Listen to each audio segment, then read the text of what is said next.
Begin tonight at the Barton Street Jail, where a vigil is being held for a man who died behind bars 3 years ago. His sister says if the province had better supports in place, he might have survived. Emily Taylor joins us live from the Hamilton Wentworth Correctional Facility with that story. Good evening, Emily.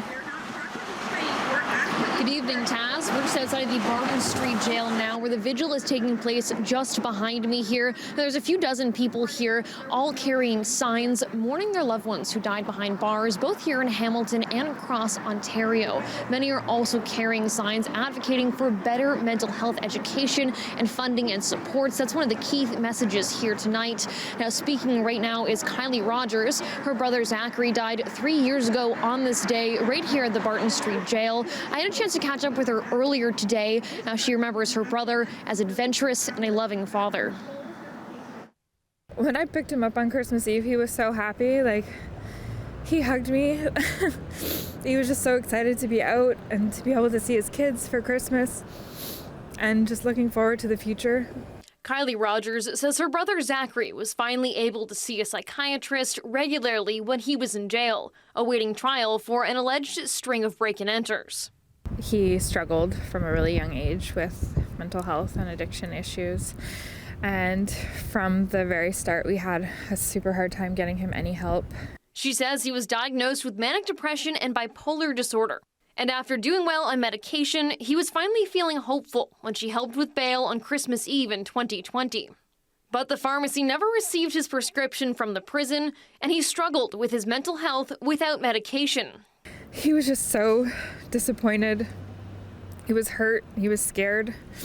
He actually begged me to take him back to jail. Kylee says he went missing for a month before he was brought back to jail by officers in late January.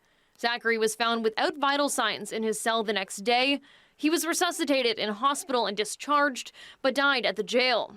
Kylee and her family are waiting on an inquest into his death. Kylee says getting that prescription immediately and having more supports would have made all the difference for her brother and likely many others.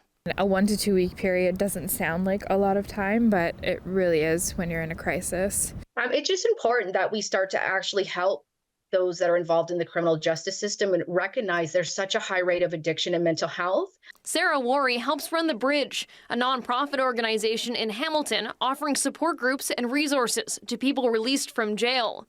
She says these programs are imperative as many people leaving jail don't know where to turn. We know that there's a lower recidivism rate. Those who are involved in the system will have a higher quality of life. They'll be more successful when they're able to access services once they get out. According to new provincial data, nearly 1 in 5 prisoners released from Ontario jails have nowhere to go and end up facing homelessness. They're somebody's son, somebody's father, somebody's brother.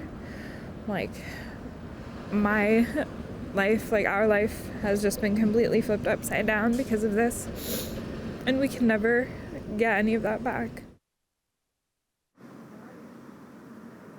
Now, the family is waiting on an inquest into Zakery's death, as at the time the death was ruled inconclusive in terms of the cause. Now, the family says there's been no date set yet, but Kylee believes by the end of the year she may get a phone call with some more information and that timeline. We did reach out to the Solicitor General's office, and they tell us they can't comment on individual cases. Back to you.